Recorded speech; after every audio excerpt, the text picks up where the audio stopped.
وأشهد أن لا إله إلا الله ولي الصالحين وأشهد أن سيدنا ونبينا محمدا عبده ورسوله اللهم صل وسلم وبارك على سيدنا محمد صلى الله عليه وسلم ابن عبد الله حبيبنا وشفيعنا وقرة أعيننا ونور قلوبنا على آله وأصحابه ومن تبعهم بإحسان إلى يوم الدين أما بعد.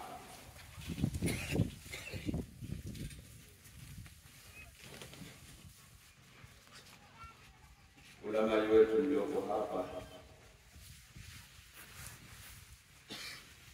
viongozi wetu mlioko hapa,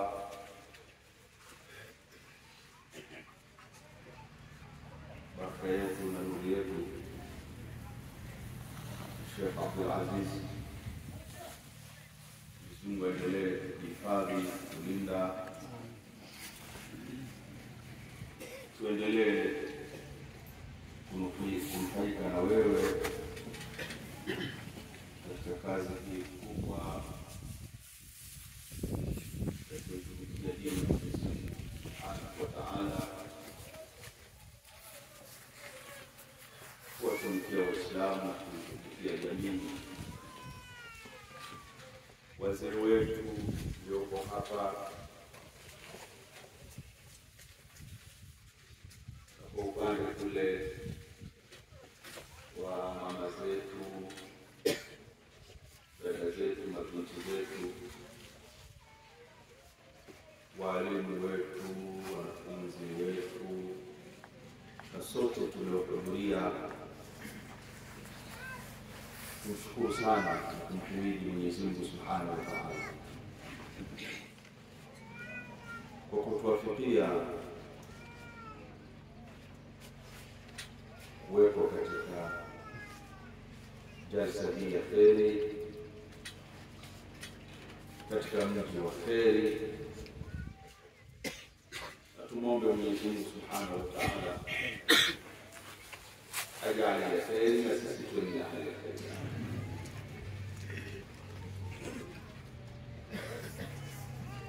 Tuendelee kumtakia rehma na amani Mtume wetu Muhammad sallallahu alaihi wasallam.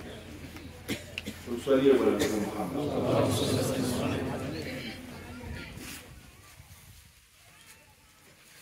Nimesimama mbele yenu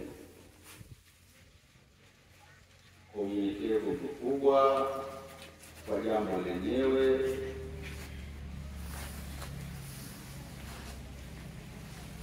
ambalo lina unyenyekevu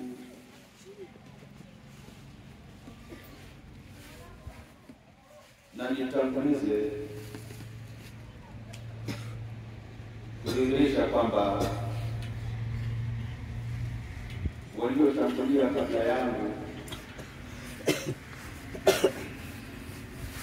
mimi nimenufaika sana na nasaha ambazo walizitoa, na pale walipokuwa wakisema kusafisha njia, mambo yaliko ni kwamba Allahumma ja'alna min alladhina yastami'una al-qawla fayattabi'una ahsana. Amen. Usijidanganye kwamba wewe ndio uliyesafishiwa njia, alafu yaliyotangulia ukaona kwamba wewe hayakuhusu. Kila tunapobahatika kusikia maneno, kinachotakiwa usijiangalie wewe ni nani.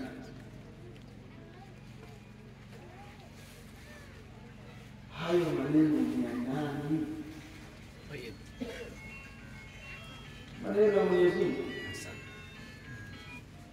ni maneno ya Mtume Muhammad sallallahu alaihi wasallam. Jazakumullahu khairan kwa mawaidha kwa nasaha ambazo ametupatia. Sote tumwombeni Mwenyezi Mungu Subhanahu wa Ta'ala atujalie tu ni miongoni mwa wale ambao wanaosikiliza maneno wakafuatia na wakafuata yaliyo mazuri yake zaidi, yaliyokuwa bora zaidi.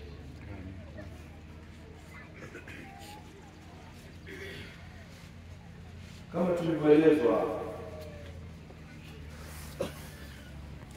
kwa nini tuko hapa?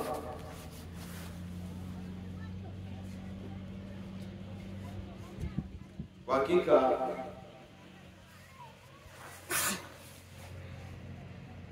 kikao hiki ambapo ndani yake kuna kuhusiana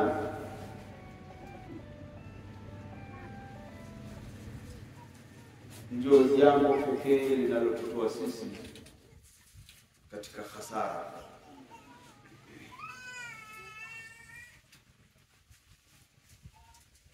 Kuhusiana, kukumbushana ni jambo kubwa sana, jambo kubwa kweli kweli, kwa sababu sisi wote ni wanadamu. Ni wanadamu, lazima wakati wowote tunapokutana tuhusiane ili tuondokane na hasara. Mwenyezi Mungu Subhanahu wa Ta'ala fahamisha katika kitabu chake tukufu katika sura Al-Asr, bismillahir rahmanir rahim, wal asri innal insana lafi khusr illa alladhina amanu wa amilus salihat wa tawasaw bil haqq wa tawasaw bis sabr wa tawasaw bis sabr. Wakati tunadhihirisha unyenyekevu wetu kwa Mwenyezi Mungu Subhanahu wa Ta'ala, kumwomba Mwenyezi Mungu awaghfirie, awarahamu, awaingize peponi kwa rehema zake wale wote tuliowakusudia katika kikao hiki. Wakati huo huo, hao ambao wamewakosa watu wao, vipenzi vyao, ndugu zao, jamaa zao, marafiki zao, tunatakiwa tuwaliwaze kwa kuwahusia kusubiri kwa ajili ya Mwenyezi Mungu Subhanahu wa Ta'ala, na katika yote hayo yatatusaidia sana mambo kama haya, tusiwe katika watu waliopata hasara.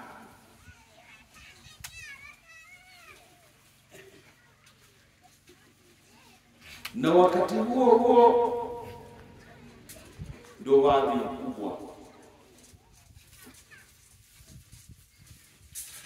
wa kuzingatiwa kule kukosa vipenzi vyetu, wadhi mkubwa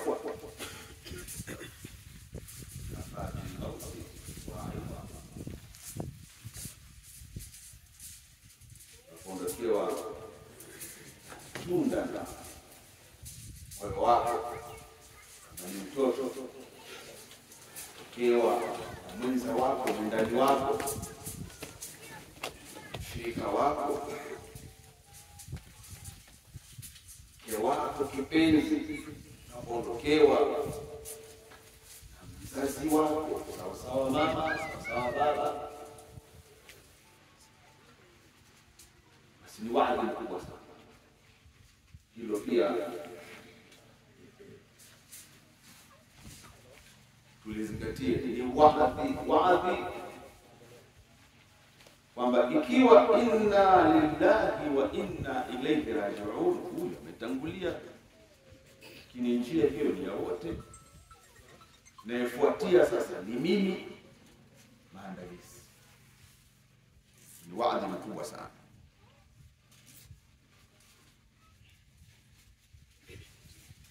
Kikao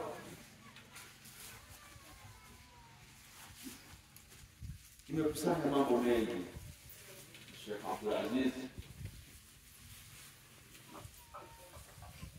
alinielekeza kwamba niseme jambo wakati tulipokuwa tukisikiliza istiqrar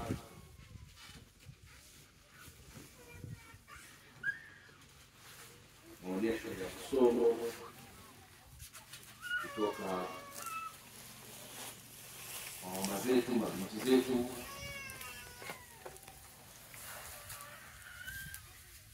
Kikao kimekuwa na durusu, masomo mengi, lakini pia na ibada, mazingatio mengi.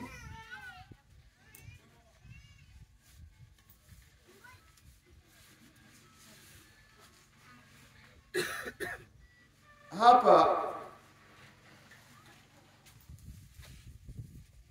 katika upande wa elimu,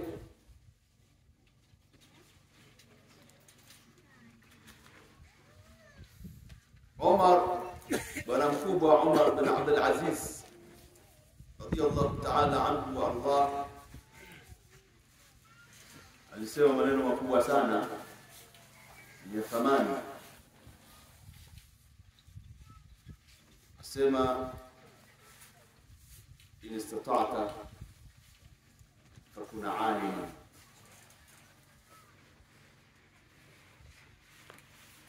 ukiweza pambana uwe chuoni,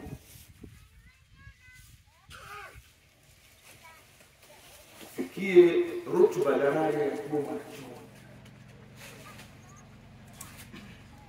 Fa in lam tastati, kuweza kufikia daraja ya wanachuoni, basi fakun mutaalliman, ukiweza pambana uwe ni katika watu wenye kujifundisha elimu. Na yule mwanachuoni yule mwanachuoni al-amil, mwenye kuifanyia kazi elimu yake. Na huyu mutaallim mwenye kujifundisha awe ni mwenye kutafsiri kivitendo yale aliyofundisha. Fa in lam tastati, kuweza kuwa ni mwenye kujifundisha, basi fakun muhibban, uwe ni mwenye kuwapenda wanachuoni, uwe ni mwenye kuwapenda kufundisha, kutafuta elimu. Uwe katika kuwapenda wanachuoni. Yapo mambo ambayo yatakayodhihirisha na sadikisha kwamba unawapenda wanachuoni ni kuwashika mkono, kusimama nao, kuwasaidia ili waweze kumakinika katika kutimiza huo wajibu wao. Kuwapenda wenye kutafuta elimu ni kuwawezesha kutatua zile changamoto zao ili wakinike waweze kuendelea kusoma. Katika kuwapenda wanachuoni, kuwapenda wenye kutafuta elimu, kivuna mbaazi zako, kama mapenzi yako ni ya kweli kwa wanachuoni, basi wapelekee zile mbaazi. Wewe ni mfanya biashara, una uchumi, vile utakavyokuwa ule kudhihirisha mapenzi yako ni pamoja na kile alichokupa Mwenyezi Mungu Subhanahu wa Ta'ala. Wapelekee. Kwa nini? Ni watu muhimu sana katika jamii. hawatafuta ilmu wapende wasaidie, kwa sababu wanatarajiwa hawa wenye kutafuta ilmu kuifanya hii dunia itengenekee.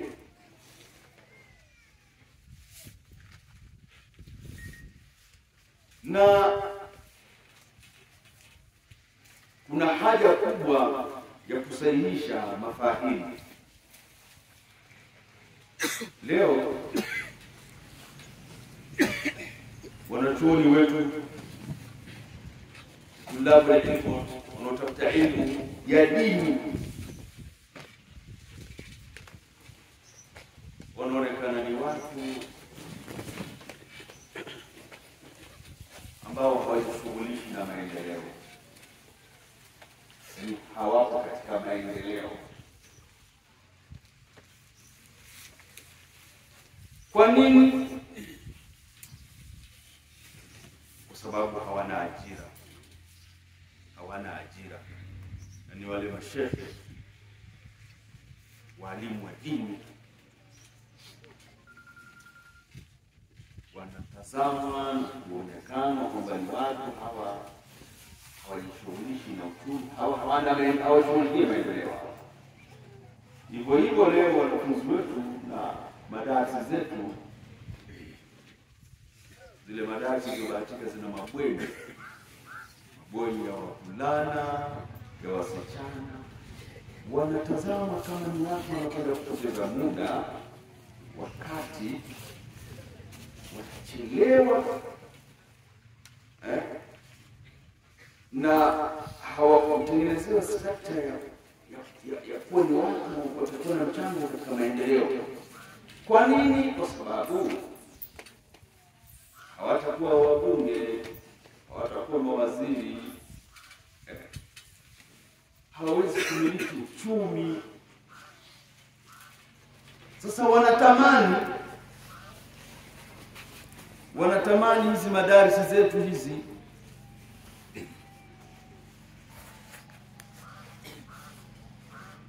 mambo yabadilike, yaingizwe masomo ya sekula tu, kwa sababu ndio sasa watakuwa hawa wenye vitu wa serikali na hivi, vinginevyo wakibakia tu hivi. Wanatamani hivyo. Tusimameni kuwafahamisha kwamba msingi wa maendeleo ni watu kuwa na ufahamu wa dini yao kwanza. Msingi wa kwanza wa maendeleo ni watu kuwa na ufahamu wa dini yao kwanza.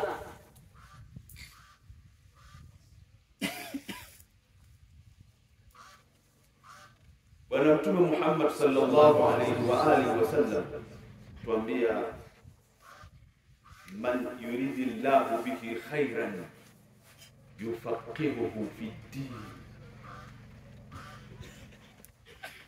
Wako wapi na maneno haya ya Mtume Muhammad sallallahu alaihi wasallam? Mpaka kumwona shekhe ni mtu asiyekuwa wa maendeleo, kumwona talib ilmu anayetafuta kuifahamu dini yake kwamba atachelewa katika maendeleo. Wako wapi na hadithi ya Mtume Muhammad sallallahu alaihi wasallam, man yuridillahu bihi khairan yufaqihu fi din? Yule mtu ambaye Mwenyezi Mungu anampendelea kheri. Imekuja kwa nakra, na tukisema imekuja kwa nakra, na wenyewe pia waelewe kwamba huku katika kufundishana kwetu tunafundishana hata kuyafuatilia haya maneno. Kwa nini yamekuja kwa sura hii? Haya ndio maendeleo, sio tu kuwa na fikra ya ajira tu. Hapana.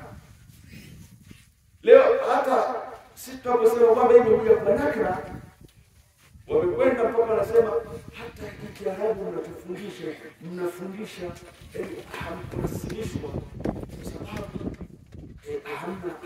hamna shahada, hamna vyeti.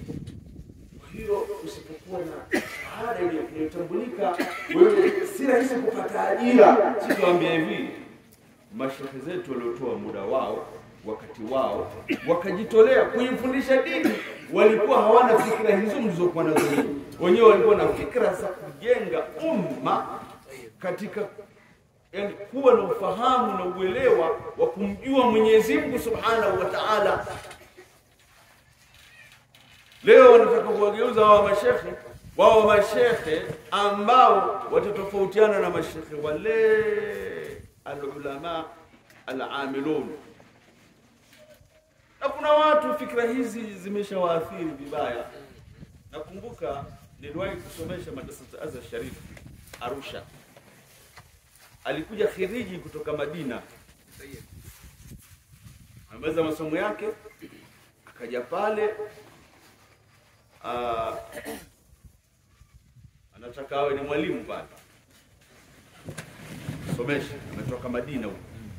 Basi atapata nini? Atasomesha nini apate? Alipotajiwa kile kiasi akasema huu ni mchezo. Huu ni mchezo. Yaani hakuwa tayari kusomesha dini ya Mwenyezi Mungu Subhanahu wa Ta'ala, kwa sababu kile ambacho wale walimu walioko pale wanachokipata hakitoshi, hakifanani kabisa.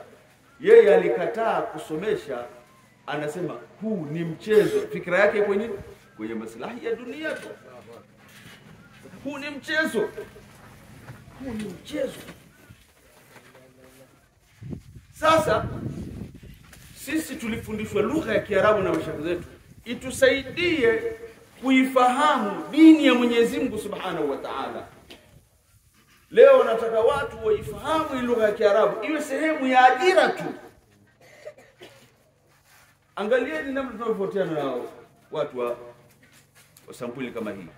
Man yuridillahu bihi khairan, yule mtu ambaye Mwenyezi Mungu anampendelea khairi. Tuliposema nimekuja kwa nakra, manake ni khairi zote. Khairi zote unazozijua wewe, Mwenyezi Mungu Jalla Jalalu ameziweka kwa yule ambaye Mungu atamwafikia kuifahamu dini ya Mwenyezi Mungu Subhanahu wa Ta'ala. Khairi zote. Yaani ukimwona mwanachuoni wa kisawasawa, ondosha fikra kwamba hana uchumi, sio hana nini. Khairi zote ndio zipo hapo.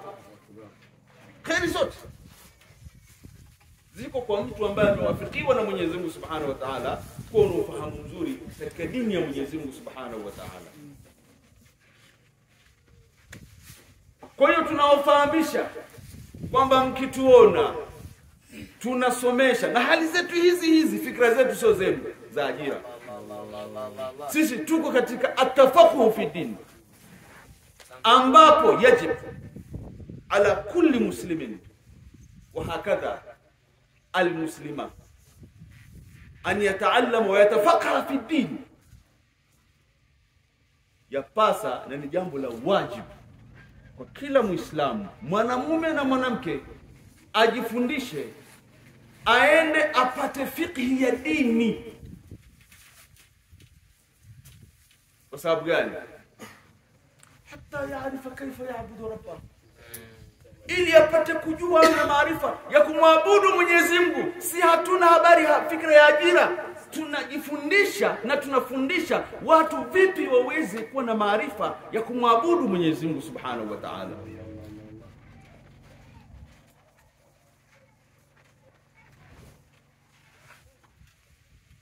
Ili mtu awe na uwezo kaifa yuaddi ma aujabahu Allah Ta'ala alayhi.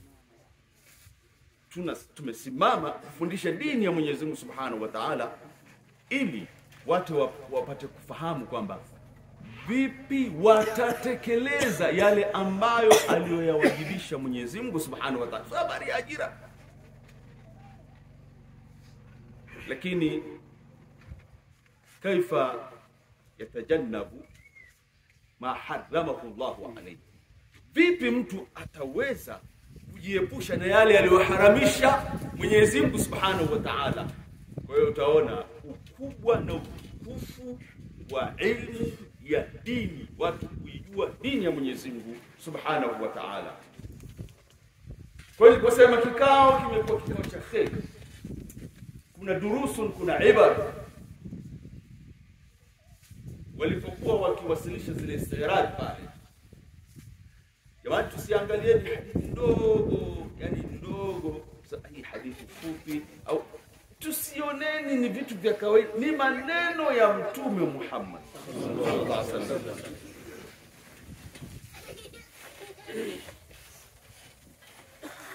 Sheikh ameniambia, alikuwa akieleza huyu mama hapa katika mazingatio ni pale Mtume aliposema talabul ilmi fariidatun ala kulli muslimin wa muslima. Hapa kuwekwa umri bwana. Swala la kutafuta ilmu jambo la faridha mno, lazima mno kwa kila Muislamu mwanaume na Muislamu mwanamke.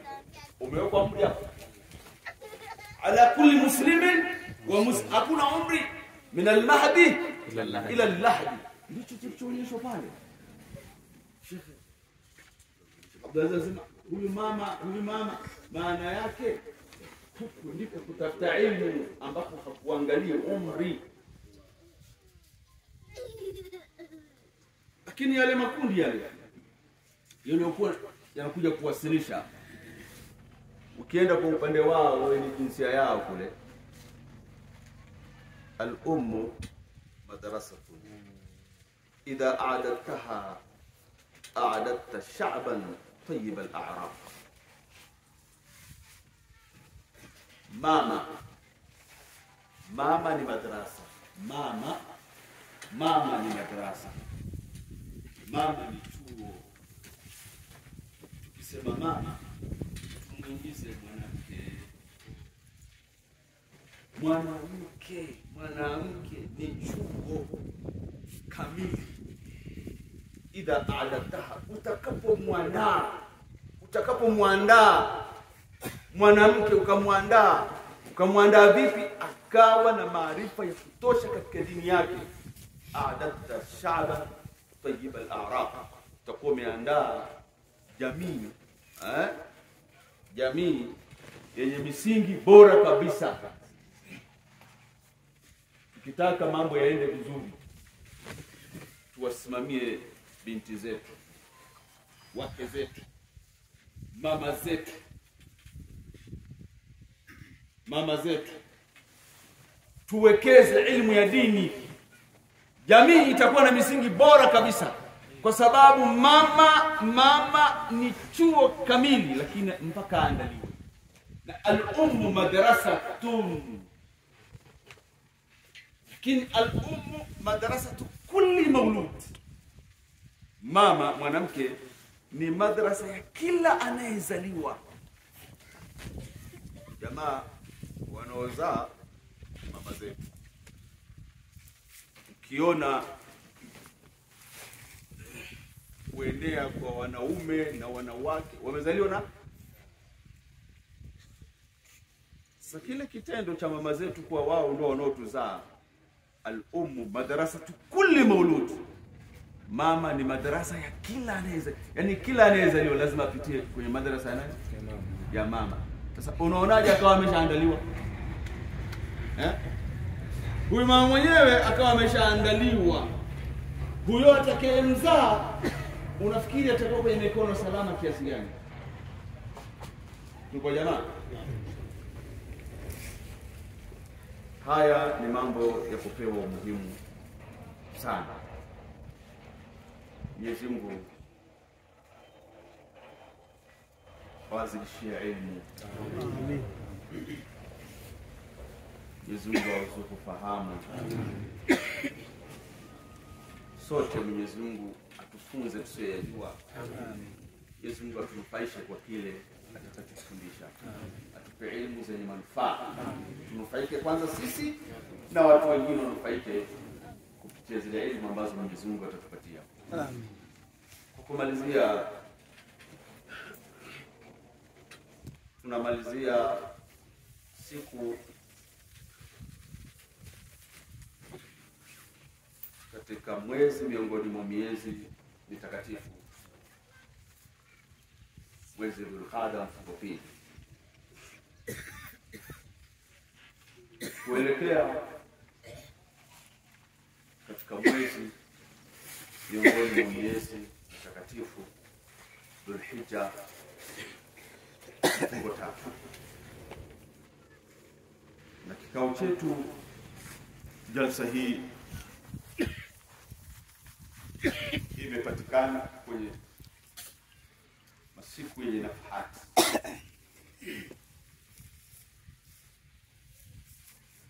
kheri, thawabu, yote tuliyoyafanya malipo yake, kwa kuwa tumeyafanya ndani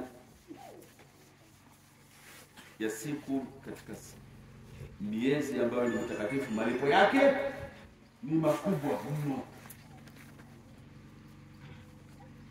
Na haya yote tuliyoyafanya, mambo yalivyo, ukiacha yale masiku ambayo Mwenyezi Mungu ameyafadhilisha, siku zote mambo yalivyo tulivyofundishwa na wanachuoni wetu, yambaghi likulli muslimin an yashtaghila fi jami'i awqatihi bi dhikri Allah ta'ala wa du'a'i wa qira'ati al-Qur'an wa sadaqat ad-dafi'a lil bala'i wal afat. Yapasa kila Muislamu ajishughulishe katika nyakati zake zote kumtaja Mwenyezi Mungu Subhanahu wa Ta'ala, kumkumbuka Mwenyezi Mungu Subhanahu wa Ta'ala. Kubwa ni kumwomba Mwenyezi Mungu Subhanahu wa Ta'ala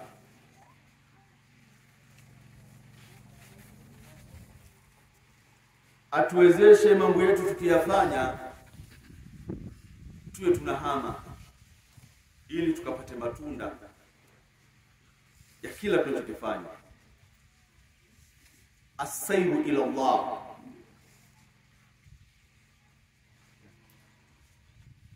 twendeni kwa Mwenyezi Mungu Subhanahu wa Ta'ala. Jambo lolote, ukiwa unasoma Qur'ani, jambo lolote ulifanya, as-sayru ila Allah, uhame hapo ulipo, uende kwa Mwenyezi Mungu, uende ukayafanya mambo hayo katika hadhara ar-Rabbani, hadhara ya Mwenyezi Mungu mlezi wa roho zote. Hivyo ukipata makamu haya, huwezi kumdharau hata mtu yoyote yule, na huwezi kudharau jambo lolote la kheri, huwezi. Usipoyapata haya makamu, utakuwa na dharau. Huyu nini? Maana tunaniambia nini? Ni kwa sababu ya kukosa as-sayru ila Allah. Tunayafanya si ya mambo, hatumleti Mwenyezi Mungu Subhanahu wa Ta'ala. Ile dhikrullah, kumtaja Mwenyezi Mungu, natija zake ni kubwa sana.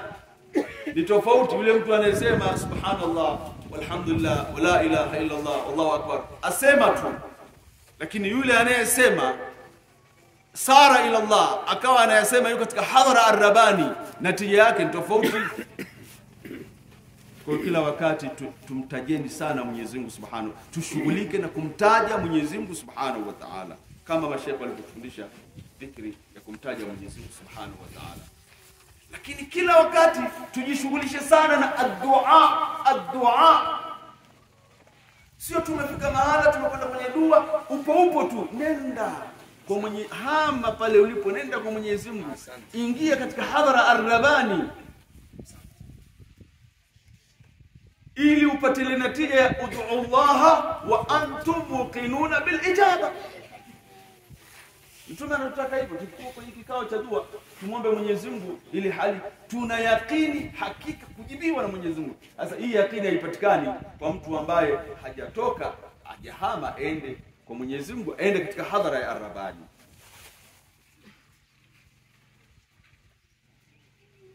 kila wakati someni sana Qur'an.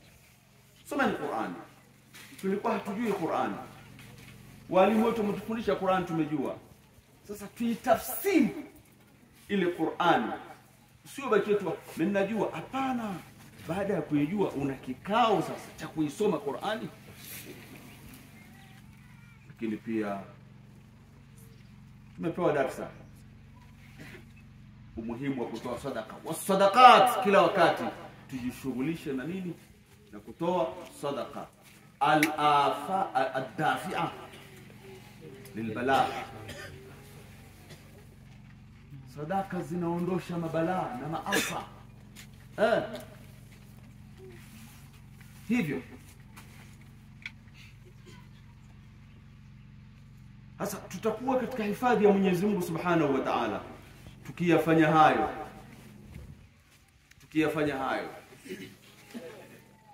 Fa in kana albala'u muqaddaran, ikiwa balaa limekadiriwa, Mwenyezi Mungu amekukadiria balaa likufike, yusibuhu walakin yuyassiruhu bi barakati dua.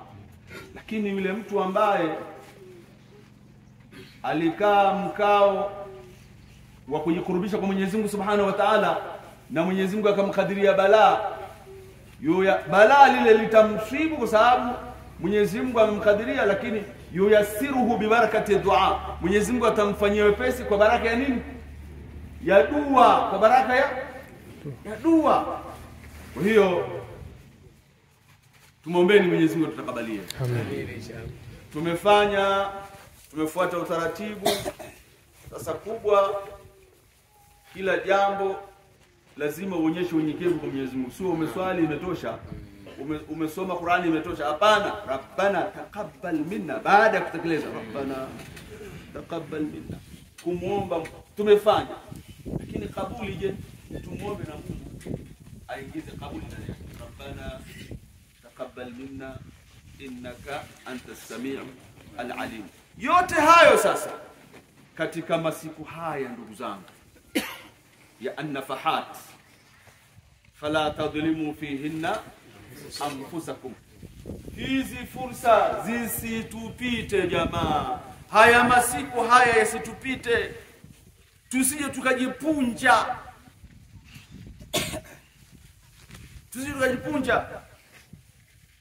Tuko katika masiku ambayo ni masiku yale ambayo ndani yake arba'atun hurumun, miezi minne, si ndio?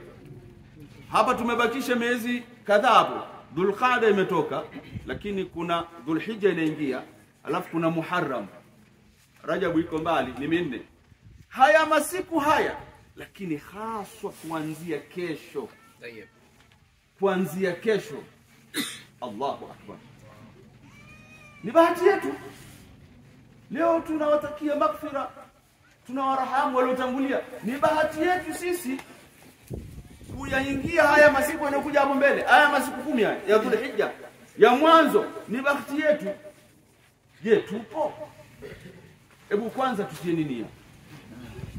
Tunapopata ilmu ya kutambua ni masiku ya namna gani, nini tufanye, tutangulize nia kwanza. Niyatul mu'min khairu min amali. Hatujui kama tutayafikia hayo masiku. Kifo kipo mbele yetu, sio? Hebu tutieni nia kufanyaje? Haya masiku haya yanayokuja, masiku 10, Mtume Muhammad sallallahu alaihi wa alihi wasallam asema, ma min ayamin al-amalu fihinna ahabbu ila Allah min hadhihi al-ayyam al-ashr. Hakuna masiku ambayo amali njema hupendeza zaidi, maana hupendwa zaidi kwa Mwenyezi Mungu Subhanahu wa Ta'ala, yakitendwa matendo hayo mema, min hadhihi al-ayyam, kuliko masiku haya ambayo hayo yanakuja 10 haya ambayo Mwenyezi Mungu ameyaapia, wal fajri wa layalin ashr, katika mwaka mzima. Haya masiku 10 haya ndio masiku bora katika mwaka mzima.